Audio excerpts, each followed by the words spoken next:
Iniciamos con nuestra entrevista estelar del programa Síntesis y hoy para nosotros es un placer contar en el estudio con el licenciado José Guerra, quien es economista, ex gerente de investigaciones económicas del Banco Central de Venezuela y diputado a la Asamblea Nacional de la República Bolivariana de Venezuela.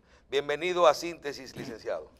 Bueno, gracias por la invitación, de verdad un placer enorme estar aquí en la República Dominicana, en Santiago, en Santo Domingo, donde nos han tratado como los merecemos y de verdad que muy agradecido al pueblo de la República Dominicana.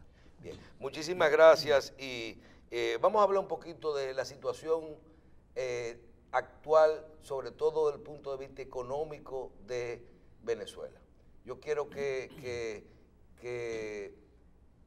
hemos venido desarrollando temas en todo esto, lo que es la vinculación de la política, la estabilidad económica y cómo se vincula cuando un país está tranquilo desde el punto de vista político a los problemas económicos. Yo creo que usted nos puede hablar una maestría en lo que tiene que ver con este problema tan grande que vive hoy la República de Venezuela.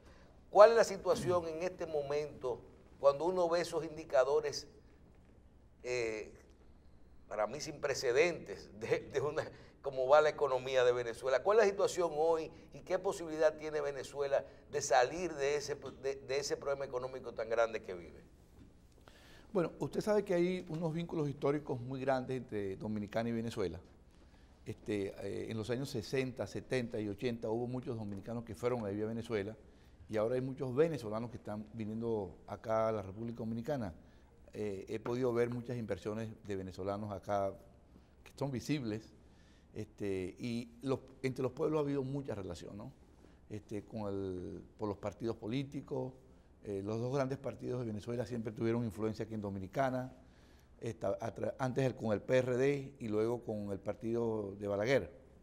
Entonces la relación entre los pueblos siempre fue muy buena, además por el béisbol. Van dominicanos a jugar a Venezuela en la temporada, vienen venezolanos a jugar acá. Somos pueblos muy sincronizados entre nosotros. Venezuela fue el país que recibió más inmigrantes europeos, tal vez después de Argentina, entre los años 30 y los años 50. El país se inmigró, todos tenemos algo de inmigrantes, franceses, italianos, españoles y muchos portugueses.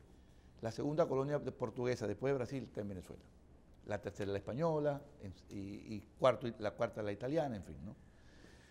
Ese país creció de una manera impresionante, un país que comenzó muy bajo en los años 20, 30, con la aparición del petróleo, se hace la segunda o tercera economía de Sudamérica, solamente superada por Brasil y por Argentina, y acercándose a Argentina. Ese país que creció a unos ritmos impresionantes, Venezuela tenía en los años 50 y 60, era el 10º país con el ingreso por habitante más alto del mundo, el 10º país. Ese país no existe ya, ese país está destruido. Y está destruido en un contexto en el cual el auge petrolero que comenzó en el año 1998 le permitió a Venezuela recibir, oigan esta cifra, por favor, óiganla, oigan esta cifra, $1 billón. Billón. Para los Estados Unidos sería $1 trillón de dólares. La cifra exacta es 950.000 millones de dólares. 950.000 millones de millones. Millones de dólares. Sí. Por año, el país recibía, por año, la mitad del tamaño de la República Dominicana, que el Producto Interno Bruto aquí es algo así como 100.000 millones, que ha crecido. Eso lo recibíamos nosotros en un año, entre el 2002 y el 2014. En un año, la mitad del tamaño de la República Dominicana. Bueno, ese flujo de ingresos gigantesco se volatilizó, se desapareció. Hoy, la inflación en Venezuela, medida por nosotros, porque esa es otra, el Banco Central desapareció las cifras. Venezuela tuvo 3 años sin ninguna cifra económica, no la querían publicar para que la gente no se diera cuenta de la magnitud del problema. La inflación, oigan, aquí es 3, 4% al año. No, eso es una inflación también, eso no está mal, es una inflación adecuada. Decir, nosotros nos quejamos, cuando hay deflación, como siempre. Cuando hay deflación es peor. Sí. Cuando los precios bajen es peor. Eso es importante que la gente lo sepa, porque la economía entra en depresión. Pues bien, óigame, la inflación de Dominicana de 3, 4% en un mes es la que tenemos nosotros en un día. En un día. Y la inflación al cierre del mes de junio, 300%. 448.000%. 48.000. Sí, sí. No. 448.000%, casi 500.000%. Medio millón por ciento, pues. En un año, 12 meses. Pero es que no es eso nada más. ¿Cuánto es el salario mínimo que hay en la República Dominicana? Póngale 10.000 pesos. 500, 400 dólares. 500, No, 10.000 300 pesos. dólares. ¿Cuánto? 300 dólares. 300 dólares. ¿Usted sabe cuánto es en Venezuela? 3 dólares. 1, 2 y 3 dólares. Es decir, divide allí. Pero como lo que uno se gana en un día. No, mensual. Mensual. 3 dólares. Sí. Oye, yo soy profesor universitario. Aparte O sea, usted está diciendo que una persona trabaja un mes, tal vez por lo que cuesta una libra de carne en República Dominicana. Sí, tal cual. Pero usted no me quiere creer, busca el salario mínimo por internet allí. Salario mínimo de Venezuela, 40.000 bolívares de los nuevos, divídalo entre 12.000 y te va a dar... Porque hay nuevo y viejo. Sí, porque al bolívar le han quitado 8 ceros por la hiperinflación. Pero divida, por favor, el dominicano dividan allí. 40.000 bolívares entre 12.000 que cuesta un bolívar por dólar. Usted está diciendo que hoy un dólar equivale a 12.000 bolívares. Sí, de los nuevos bolívares. Pero o sea, de los nuevos, porque si fuera de los viejos fuera como No. 50.000. No, señor. No, ya le voy a decir.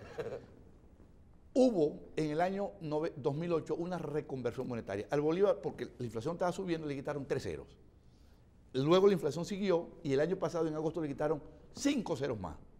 De manera que esos 12.000 bolívares, que equivalen a un dólar, si usted le agrega los 8 ceros, va a tener, oigan esta cifra, 1.400.000.000.000. Eso es lo que cuesta en bolívares un dólar.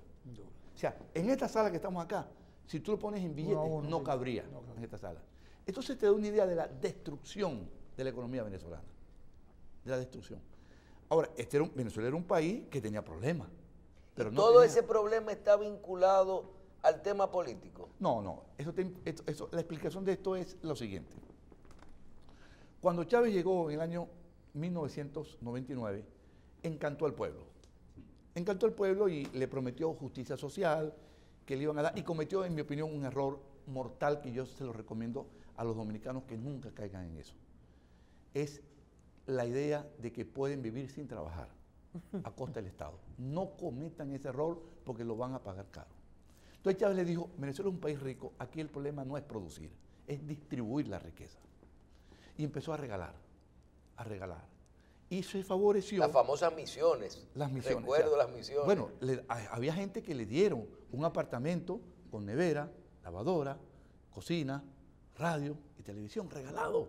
Era como un chapeo gubernamental. Sí, y la propaganda cuando salían en los micros de televisión decía, no se lo dio al gobierno, se lo dio Chávez. Eso creó, en mi opinión, fue una maldición el hecho que la gente se quedara en la casa esperando que el gobierno le iba a dar las cosas y no se le iba a trabajar. Entonces, además de eso, se favoreció con el aumento del petróleo. El petróleo fue aumentando. Esa gasolina que ustedes pagan cara acá es por el aumento del precio del petróleo, que fue subiendo. Ustedes saben, el petróleo llegó a pasar, oigan esta cifra, porque es que la gente tiene que entender esto. Pasó de costar $10 un barril de petróleo a costar $100 un barril de petróleo. Por eso es que la gasolina es tan cara. Porque los países de la OPEC suben el precio del petróleo, para que aquellos que no producen petróleo tengan que pagarla y financiar a esos países. Pero además de eso, ¿verdad? Chávez cometió otro error, que es que empezó a estatizar y a nacionalizar las empresas. Las empresas de electricidad las tomó, las pagó, las empresas de la telefónica las tomó. Los medios de comunicación de televisión. Bueno, acabó con los medios de El dedo expropiador. ¿Ah? El dedo expropiador. Sí. Expropiada. Mire, estas cosas se cuentan y la gente cree que es que uno está hablando mal, son hechos, porque la historia se escribe con los hechos tal cual ellos sucedieron. Chávez llegó una vez al Banco Santander en Venezuela, que se llamaba un banco español, que es el Banco Venezuela, pero que era comprado por el Banco Santander. Y como el banco decía Banco de Venezuela, él le decía, esto no puede estar en manos de los extranjeros. Dijo, ¿cuánto cuesta el banco? Los españoles dijeron, no está en venta. Sí está en venta. ¿Cuánto cuesta el banco? Bueno, cuesta 800 millones de dólares. Allí le escribió el cheque, un cheque al Citibank, toma, en la chequera. Vaya, aquí tiene, vayan con el cheque, el banco pasa a mis manos. En un año, en el año 2007, en enero, Chávez expropió empresas por el orden de los 4.000, 5.000 millones de dólares. Porque él quería que les... ¿Y él las pagó? Las pagó, casi todas las pagó. Porque tenía mucha plata para pagarlas. ¿Qué pasó con esto? Empresas que eran superavitarias en manos del sector privado, al pasar al gobierno, quebraron todas. Claro, ruinan. Todas las empresas están quebradas. Ese es el problema que tenemos en Venezuela. Que las empresas, el ámbito del Estado en la economía, se hizo tan grande que empezó a ser una carga para el Estado y quebró al gobierno. Porque no las pudo mantener. No las pudo mantener. Claro, imposible. Yo prefiero 100.000 veces, y esto es modestamente me permito sugerirle esto a los dominicanos, porque los dominicanos están bien y nosotros estamos mal. Pero de mi experiencia, yo prefiero un Estado concentrado en la seguridad pública, en la seguridad social, en la educación, que es la clave del desarrollo, en la infraestructura y en la salud, en lugar de estar teniendo fábricas, empresas, líneas aéreas quebradas para que viajen los políticos del gobierno, empresas de telecomunicaciones para que no paguen impuestos, electricidad para que no paguen impuestos. Es el servicio público. Entonces, ese fue el error. Y ese error se llama el socialismo del siglo XXI. Con lo cual Chávez pretendió sustituir al liderazgo que tenía Fidel Castro en el mundo por su liderazgo.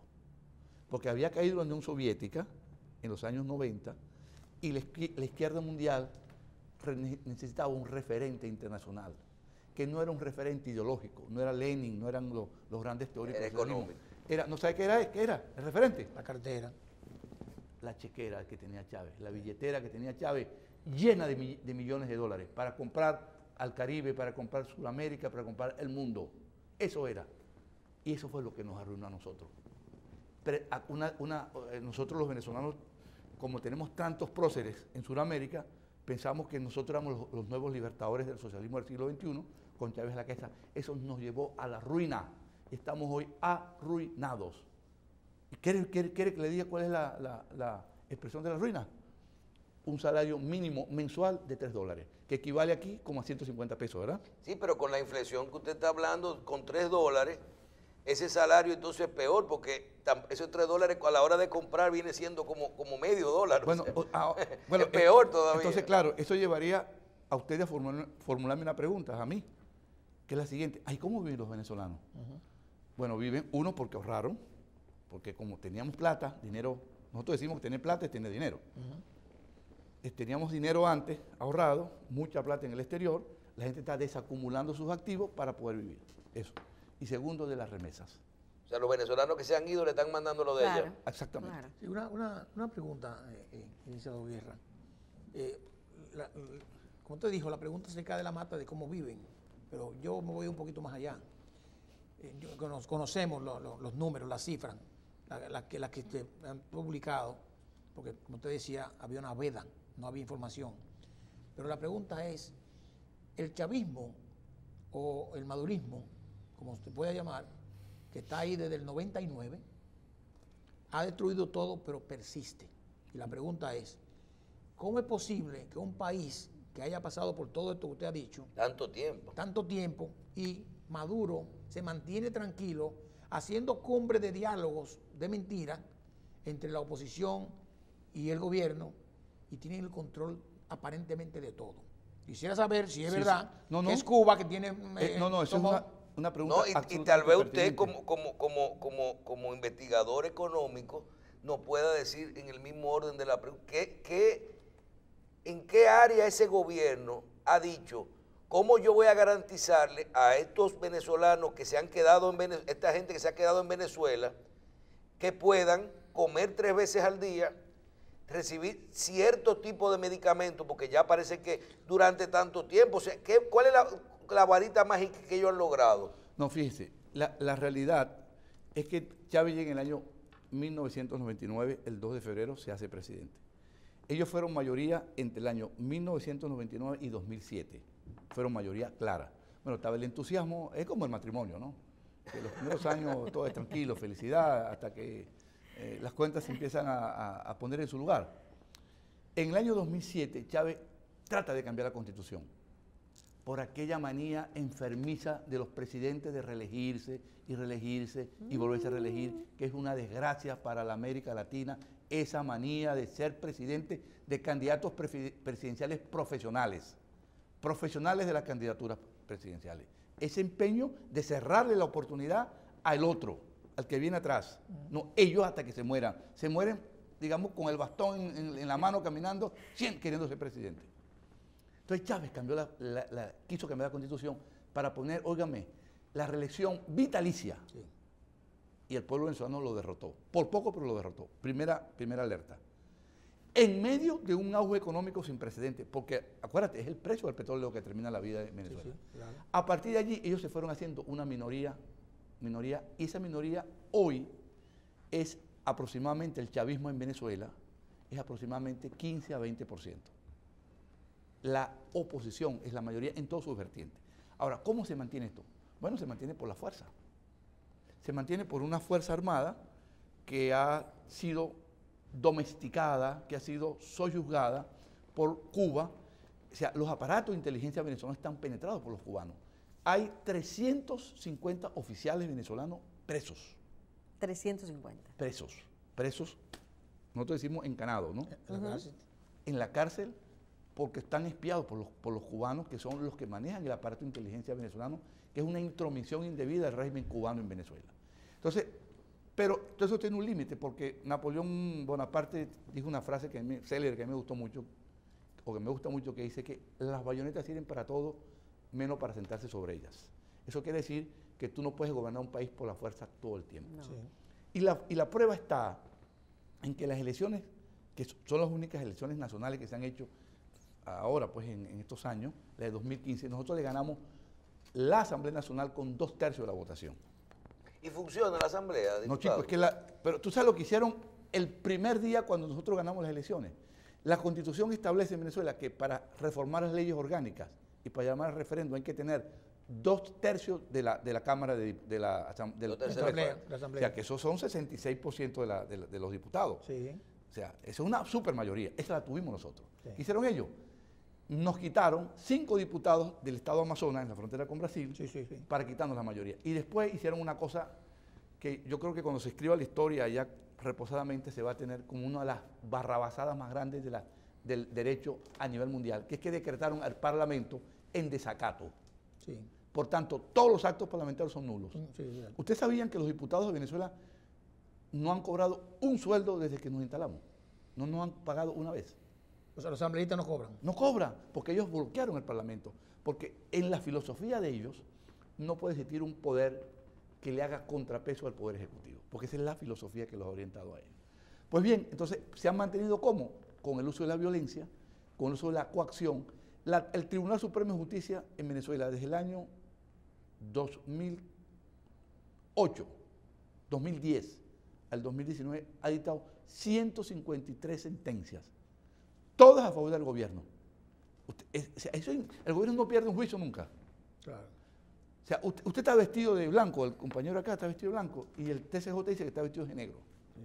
O sea, es un esquema de dominación política con apoyo militar. Pero el apoyo militar... Y también hay miedo en la población. Por supuesto. Hay miedo hasta de que les envíen un meme, una cosa así de Maduro. Pero es que, oye, lo siguiente.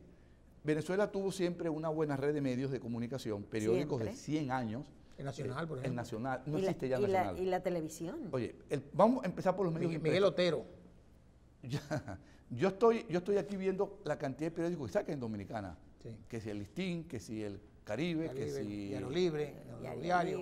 Tú puedes escoger el que tú quieres. Sí. En Venezuela, los periódicos nacionales, de circulación nacional, porque es un país mucho más grande que Dominicana, eran unos 15 periódicos. Y cada estado, cada provincia tenía su periódico local. De los periódicos nacionales queda 2 nada más. 2. Los canales de televisión, señal abierta, 1 nada más. Es lo que ellos llaman la hegemonía comunicacional. Así lo definieron ellos. Y la obligatoriedad de ver los discursos. ¿Cómo le llaman la hegemonía? Sí, ese es un término de un comunista llamado Antonio Gramsci, que se llamaba la hegemonía ideológica, y ellos la trasladaron a la hegemonía comunicacional, según la cual el socialismo tenía que ser hegemónico ante la fuerza del capitalismo y para ello había que liquidar a los medios de comunicación privados, ¿verdad? Para que se imponga la hegemonía del Estado venezolano. Obligado. Diputado, hace unos años, la última vez que fui a Venezuela, yo decía... ¿Qué año fue eso?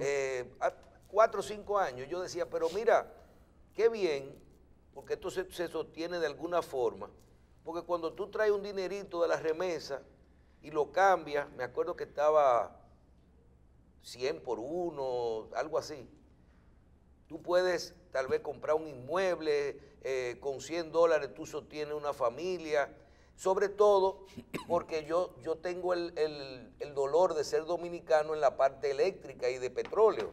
Y es que yo, dentro de mis gastos mensuales, cuando yo le digo a mis amigos que viven fuera, cuánto yo pago de gasolina, de combustible en mi casa, o cuánto pago de electricidad, y posiblemente es el 20% de mis ingresos. O sea, de normales. Tú dices, allá tú ibas a una casa y decía, la luz son $2. Me acuerdo que andaba en un carro americano, una jipeta Cherokee de esa americana que gasta mucho combustible, y llenamos el tanque con menos de 50 centavos de dólar en ese momento. Yo decía, pero por eso se sostiene. En la casa, una casa donde fui de un familiar, que tal vez sus ingresos totales no llegaban a $200 al mes, pero los aires acondicionados de la casa entera no se apagaban. O sea, sala, comedor, cocina, habitaciones, 24 horas, como vivir en Estados Unidos. Pero tiene sus cosas buenas y sus cosas malas. Usted habló del precio del petróleo. En los últimos meses ahora estamos viendo un factor diferente y es, el petróleo primero bajó, aunque subió un poquito. Venezuela tiene problemas de producción. Y aparte de eso ahora vemos que ese plus que mantenía, ese factor positivo que mantenía tranquilo a los venezolanos, era que les regalaban la gasolina o la electricidad, tampoco la tienen. Hoy hay colas en Venezuela para poder echar combustible. Usted tiene que durar 2 días para echar combustible en un país productor de petróleo. Sí, claro. O el lunes antepasado, creo que hubo un apagón general. ¿Verdad? Que se fue la luz. Varios. Esto no puede ser ya yo diría que la parte final que haga que Venezuela, que este Estado termine. Estamos en eso, exactamente. Déjame referirme a lo siguiente. Ha habido 2 grandes apagones. Uno fue el 5 de mayo y otro fue recientemente. El país quedó en las tinieblas. ¿Cuál cree usted que fue la explicación que dio el gobierno de los apagones? Digamos, vamos a una encuesta entre nosotros. Los americanos. Sí. Los americanos. Claro. Sí. Ellos dijeron que fue un rayo electromagnético mandado por Donald Trump. Exacto. Que entró. ¿Un qué? Sí. No, repítanos eso. No, mentira, vaya. ¿Un qué? Hubo un apagón. Ajá. Hubo un apagón el 5 de mayo de este año y luego hubo un apagón hace 15, 20 días. El país quedó en las tinieblas. Yo pasé en mi casa en Caracas, donde yo vivía, ya no vivo en Caracas, no puedo estar en Venezuela. Pasó 3 días sin 1 kilovatio de electricidad. Obviamente, bueno, hay que investigar. La explicación que llegó el gobierno es que hubo un rayo electromagnético enviado por Donald Trump que penetró 8 pisos abajo en la represa del Guri, que está en el estado Bolívar, que es una represa, la segunda más grande de Sudamérica, después la Itaipú en Brasil, que penetró una estructura de concreto armada 8 pisos debajo en el sótano y paralizó el sistema eléctrico. Esa fue la explicación. No, pero o sea, muy certero el... O sea, es una falta de respeto. Pero ese es el modelo cubano que siempre busca la explicación en otro. Nunca en el modelo. No. Es como si yo como carne todos los días, tomo gaseosas todos los días, me excedo tomando licor, me fumo 2 cajas de cigarros todos los días y voy al médico, yo le digo al médico, no, dime que estoy bien. Y que cuando me da un infarto es porque alguien me provocó el infarto y no fue mi propia mala conducta que me la provocó. Siempre buscan algo. Pero tal vez la pregunta relevante es la que usted dijo ahorita. Bueno, estamos ya en las horas postreras, finales de este sistema.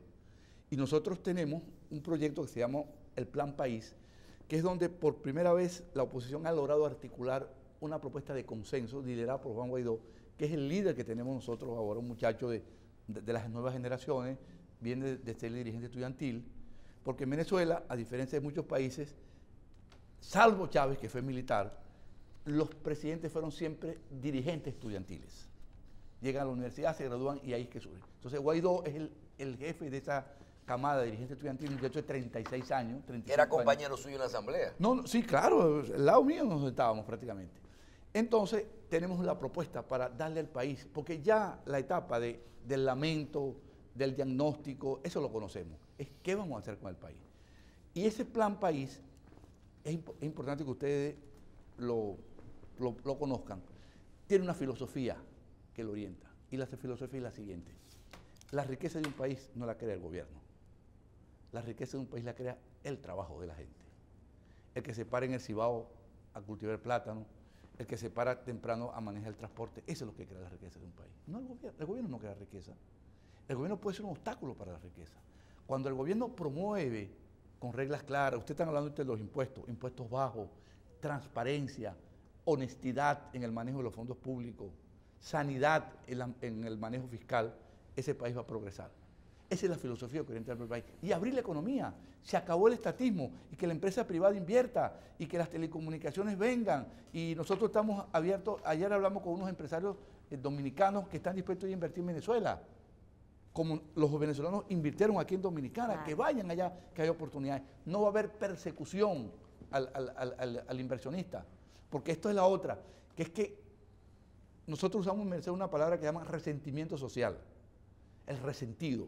Yo no tengo nada, yo lo que hice fue, me estudié en Venezuela, me gradué en el exterior, en economía, fui a estudiar, regresé al Banco Central, trabajé 22 años, pero he vivido mi sueldo, pero yo nunca envidiaré ni envidio al que tenga, que trabajó, que cultivó, que hizo. Ellos tienen una filosofía de vida que es odio al que tenga. Porque suponen que robó a otro. Entonces, bueno, pero es que Chávez comenzó con eso. Yo recuerdo los primeros días de Chávez, ya hablaba de la oligarquía, o sea, cuando tú comienzas a tocar esos intereses, y eso fue, estamos hablando de año 2000. Dios libre a este pueblo dominicano que no caigan en eso, no se dejen llevar por esa vorágine de demagogia y ver al que tiene como enemigo, porque van a perder todo lo que han ganado. Mire, una pregunta, vamos a un tema político.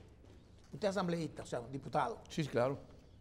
Y ha dicho que inclusive ustedes no han generado ni un recurso porque le tienen bloqueado todo lo que son los recursos para ustedes devengar un salario.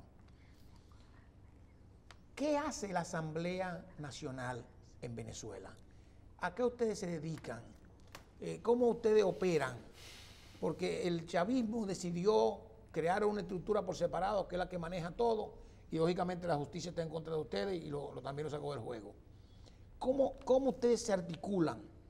Y fíjense que cuando se escogió a Juan Guaidó, que la mayoría de los países han aceptado como el presidente de Venezuela, tiene ya muchos meses y el tiempo se le está pasando. Y parecería como que se agota, porque no puede ser inagotable. ¿Qué hacen ustedes? Y al margen de ese proyecto país, que usted acaba de tener, dice que tienen, ¿qué están haciendo? ¿Cuál es la operatividad? ¿Cómo es que van a debilitar realmente ese régimen? Bueno, mira, en Venezuela, como en la mayoría de los países democráticos, el Congreso cumple tres funciones. La función de legislar, de hacer las leyes, la función de Contraloría, que es fiscalizar. De fiscalizar, ¿verdad?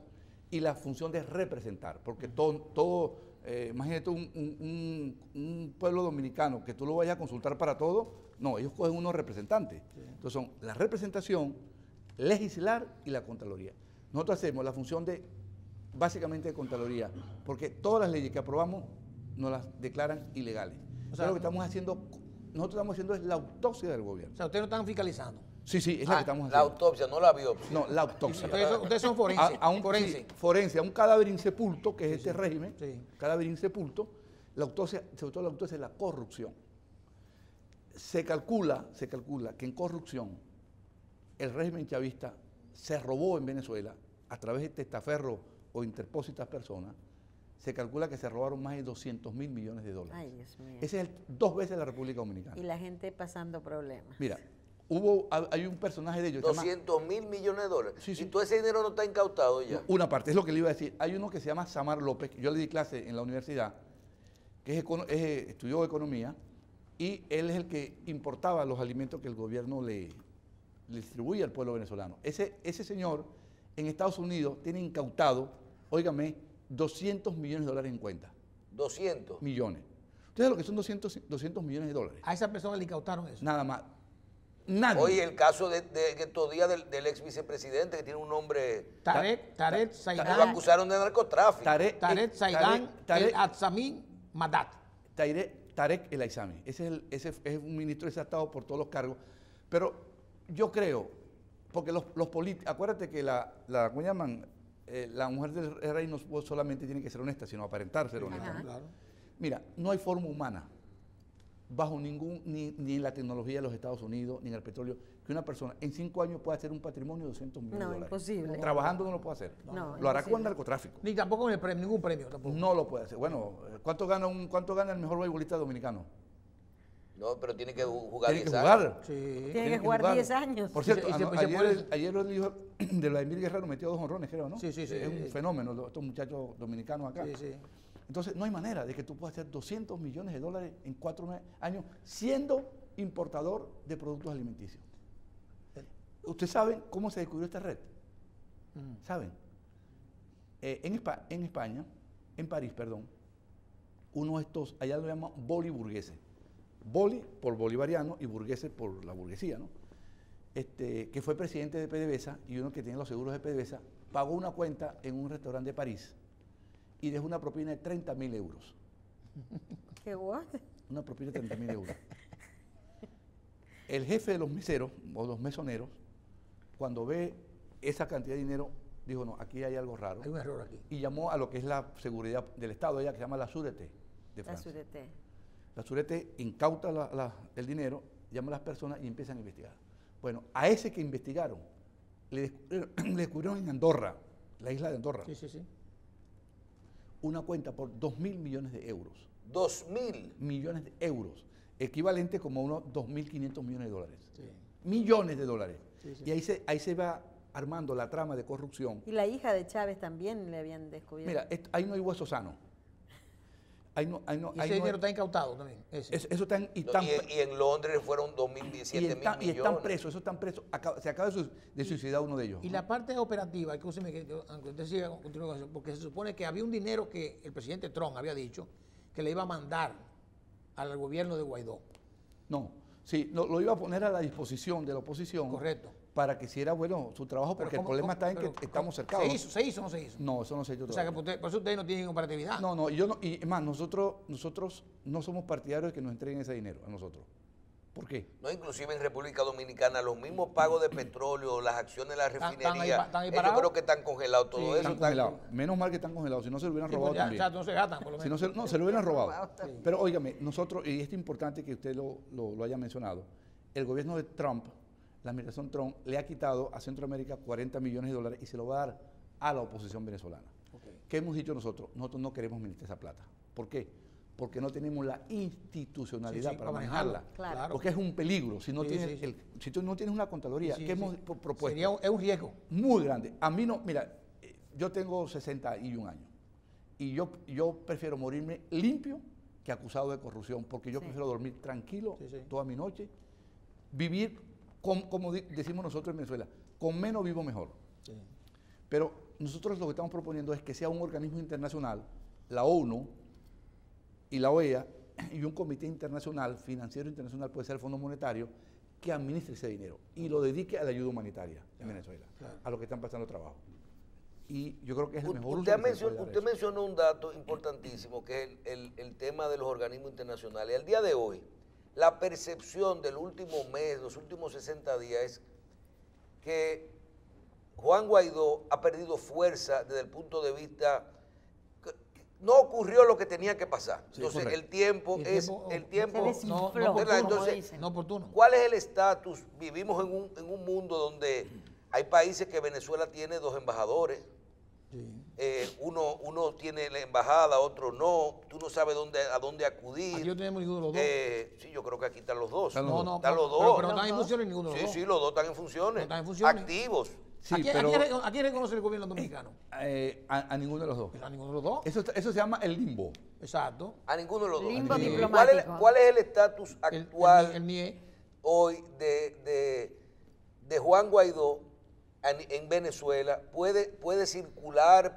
¿Está manejando parte de las negociaciones? Usted ahorita no utilizó la palabra presidente cuando se refirió a Guaidó. ¿Cuál es el estatus actual? Y a nivel de los organismos internacionales, ¿cuáles ya terminaron de reconocerlo o países o cuáles no? Bueno, mire, la situación es la siguiente. Hay 56 países, se acaba de sumar Grecia, con el cambio político, que reconocen a Guaidó como presidente de la Asamblea y presidente interino, así lo llamamos nosotros. Ese es el título. Interino. Ahora, ¿cuál es el estatus ahorita? Bueno, nosotros teníamos una expectativa de que en 6 meses podíamos resolver el problema político y Guaidó se iba a ser presidente. Eso no ha pasado. Entonces, era encargado del Ejecutivo. Del Ejecutivo. Pero tiene una desventaja, que es que no tiene el control territorial del país. Ese es el punto. Claro. Porque tú puedes ser presidente y si no tienes control territorial no eres presidente. Ni los militares. Los militares, la fuerza pública, ¿no?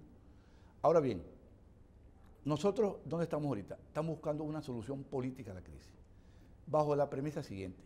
El chavismo es una fuerza minoritaria que va a seguir existiendo como fuerza minoritaria, como fueron los sandinistas en Nicaragua, que perdieron las elecciones y después volvieron. Sí. Tratarlo como una fuerza con el respeto que ellos no nos han dado a nosotros. Entonces, hay unas negociaciones en Barbados, que ayer terminaron la tercera ronda, no como la de Dominicana, que fue interminable, ganando tiempo. Esa fue la que comenzó en Noruega. En Noruega. Correcto. Y se trasladaron a Barbados, auspiciada por el gobierno de Noruega, que es un gobierno que tiene mucha experiencia en soluciones de conflictos. Correcto, sí. ¿Qué buscamos nosotros en Barbados? Buscamos una elección presidencial y una elección simultánea que se elija al presidente y al Congreso Nacional. O sea, elecciones generales. Elecciones. Nosotros no queremos que... En el 2021. No. Ahora. Ya estamos en el mes de agosto. Sería ya para el primer trimestre del año que viene, porque hay que actualizar el registro electoral, porque hay 4 millones de venezolanos en el exterior y tienen que votar. Exactamente. Pues bien, una solución política que parte del reconocimiento de ellos a nosotros y nosotros hacia ellos. Es la única manera de darle estabilidad a Venezuela, porque si no le damos estabilidad a Venezuela y esto no se resuelve, no se extrañen que pueda haber una salida de fuerza que nos barra a nosotros y los barra a ellos, porque el país está harto de esta ruina que está viviendo. Entonces, es una solución. ¿Qué es una salida de fuerza? ¿Un golpe de Estado? Un golpe de Estado. Sí. Pero ahí viene... Acuérdate que es lo que se quiso evitar, pero evidentemente... Acuérdate que nosotros en Venezuela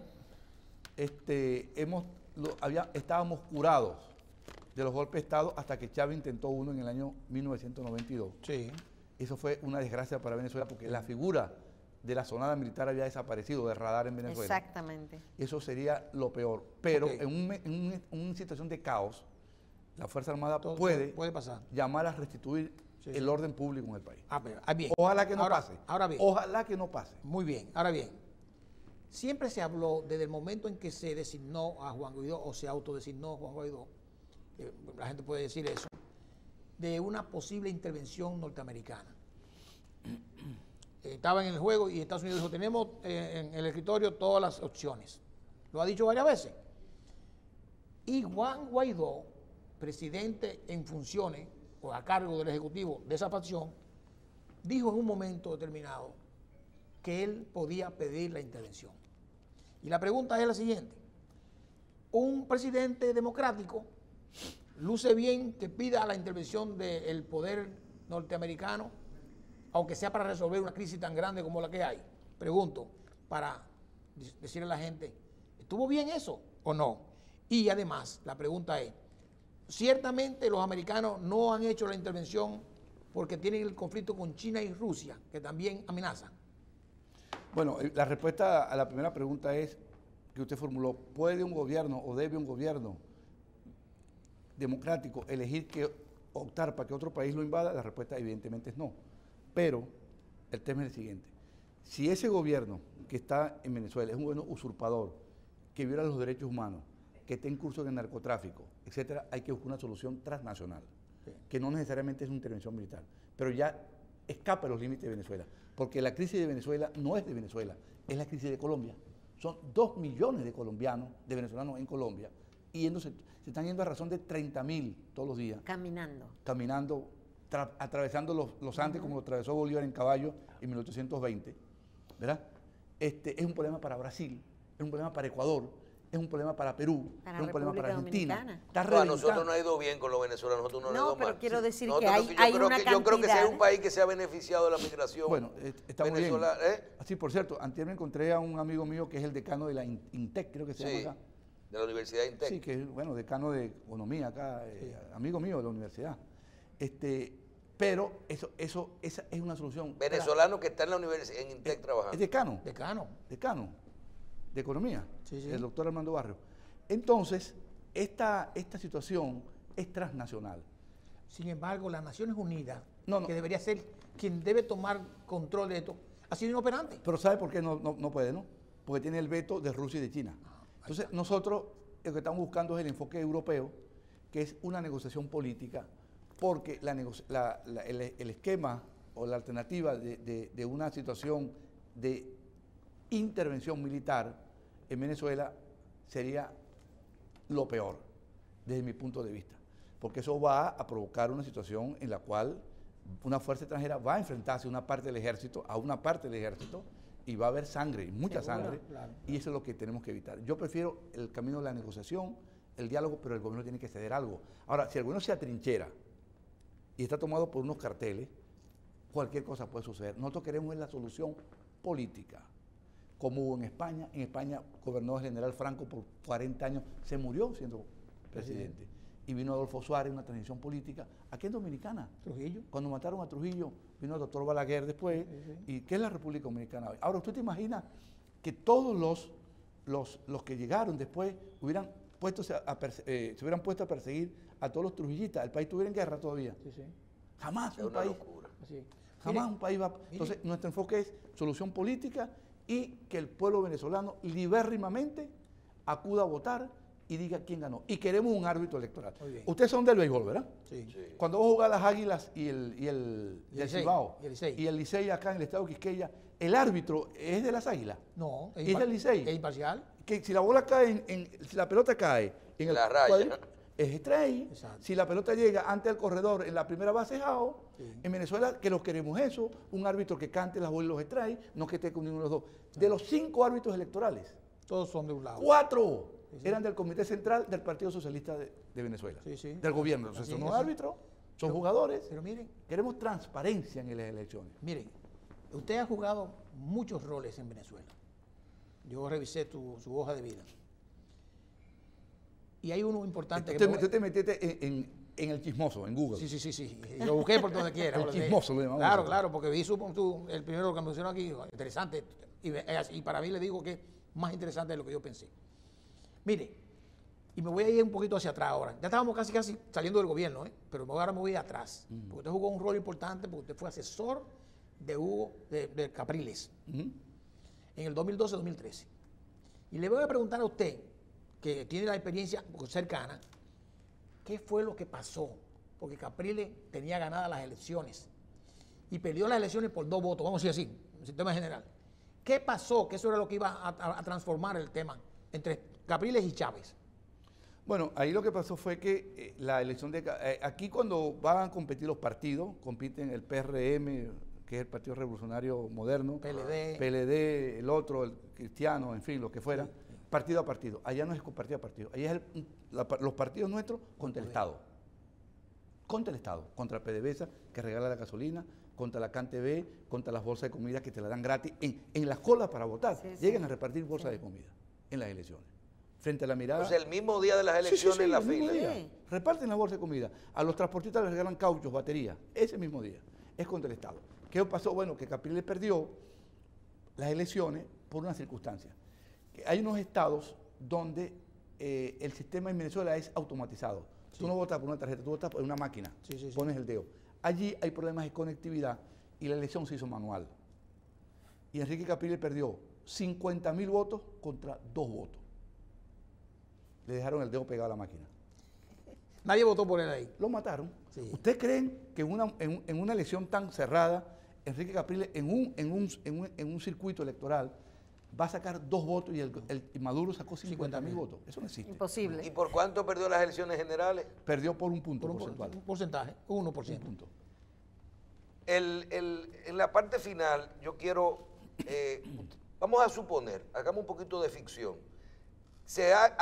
Consiguen elecciones en el primer trimestre del año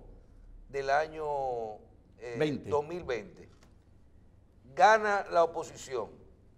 No hubo necesidad de un golpe de Estado. Se hace un acuerdo, le dejan su dinero fuera, no lo vamos a dejar tranquilo, se convierten en una minoría, no lo vamos a maltratar, se coge el venezolano, vamos a seguir viviendo para no pasarnos la vida en esto. Usted como economista, como legislador, ¿se recupera a corto plazo Venezuela? Mire, ¿tiene solución? Luego de ver, no la estatización de las empresas, sino cero, la agricultura es cero, la industria nacional es cero, la gente, los profesionales se han ido. ¿Realmente hay la posibilidad de, a corto plazo, en menos de 10 años, que Venezuela vuelva a un desarrollo económico por lo menos sostenible con el endeudamiento que tienen hoy? Sí, sí se puede, claro que se puede. Nosotros hemos definido en ese plan país 3 formas de financiamiento: el Fondo Monetario Internacional, el Banco Mundial, las donaciones y la transferencia de ingresos de los venezolanos que están afuera, que están dispuestos a volver, pero ahora no pueden ir a Venezuela porque el Estado controla todo. Nosotros pensamos que se puede recuperar. Alemania fue destruida en el año 1945, cuando se acabó la Guerra Mundial en mayo. Alemania ahí no quedó piedra sobre piedra. Y Alemania tuvo un canciller llamado Konrad Adenauer, que hizo un plan para recuperar Alemania. Y Alemania se recuperó, y se recuperó Francia. Y en América Latina también. Perú vivió una hiperinflación y Perú hoy es una estrella en la economía. Chile vivió una crisis terrible, es una estrella en la economía. Y yo creo que Venezuela tiene todas las condiciones para recuperarse, tiene los recursos físicos, tiene una dotación de recursos naturales importante y tiene todavía un capital humano fundamental. Venezuela tenía una clase intelectual con mucha potencia, científicos, médicos, físicos, químicos, ingenieros, que yo creo que son la base para la recuperación del país. Porque la riqueza de una nación no la crean los medios físicos, la crea la capacidad humana, sí, que es la que puede transformar la riqueza natural en riqueza social. Y yo creo que los venezolanos todavía tenemos muchas capacidades, y ahora en esta era de la internet, tú puedes, por ejemplo, estando venezolanos que dirigen hospitales en Chile, en Estados Unidos, pueden hacer una operación por robot en una clínica venezolana sin ningún problema, con la tecnología de hoy. Claro. Y yo creo que ese es el gran capital que tenemos nosotros, que son los propios venezolanos. Señor Guerra, finalmente de mi parte, yo escuché en el transcurrir de la entrevista que usted dijo, ahora no vivo en Caracas. Y le pregunto, ¿dónde usted vive? Y si es verdad que usted tiene una orden de captura para entrar a Venezuela, si es verdad, ¿y por qué? Bueno, el gobierno tiene, ustedes saben, el formato Word para escribir, ¿no? El procesador de palabras, ¿no? Hay una función que se llama cortar y pegar, ¿no? Sí, sí. Copy-paste. Cut and paste, sí, claro.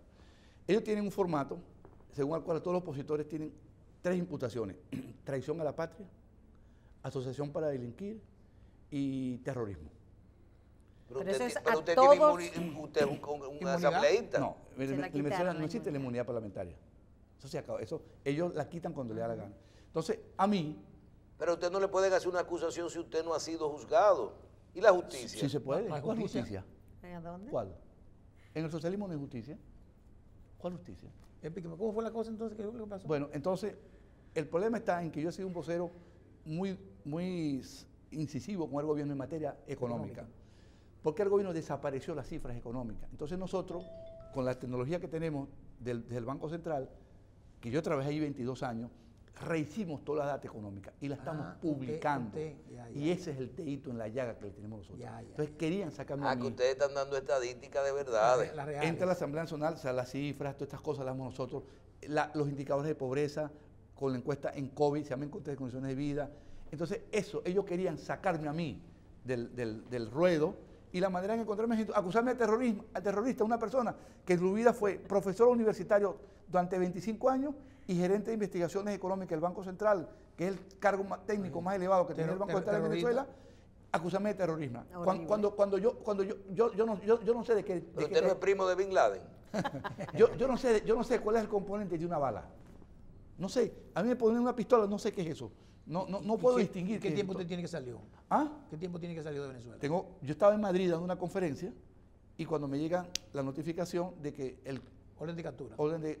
Allanamiento de inmunidad para luego capturarme. Entonces, claro, con las cárceles de Venezuela. ¿No se presenta? Hay una cárcel que llaman La Tumba. La Tumba que está en el metro de Caracas, en la estación Plaza Venezuela. Está 5 metros abajo. Hay presos que pasan un mes sin ver un rayo de luz solar. ¿Usted está radicado de forma permanente ahora en España o en República Dominicana? No, yo estoy en Estados Unidos ahorita y estoy aquí, estoy girando, llevando este planteamiento que ustedes me han hecho generosamente, me han dado la oportunidad de transmitir por el mundo para que se sepa la verdad de Venezuela. Claro. Porque la maquinaria de propaganda que constituyó este régimen fue muy potente y muy poderosa. Y hay gente que con la idea de la solidaridad social y de los pobres lo engaña y piensa que toda la culpa es de los Estados Unidos, no es verdad. Lo que se dice es mentira. Claro. Así, acuérdese del dicho de Goebbels, ¿no? Una mentira... Miente que algo queda. Una mentira dicha 1000 veces se transforma en verdad. Sí. Bueno, muchas gracias a ustedes, de verdad, por esta oportunidad. Licenciado, muchísimas gracias a usted. Para nosotros es un honor realmente tenerlo en síntesis hoy y poderle transmitir todas estas ideas, sobre todo a una comunidad, a una gran parte de venezolanos que viven hoy en República Dominicana y que están locos por buscar una solución a ese problema. Ojalá. Muchísimas gracias por estar con nosotros en el día de hoy. Para nosotros es un honor. Sí.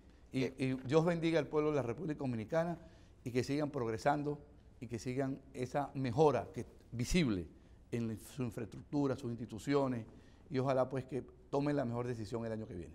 Y rogamos a Dios que ustedes puedan resolver su problema va a ser lo más pronto posible. Escriban eso, la próxima vez venimos aquí en roles de gobierno. Bien, muchísimas gracias.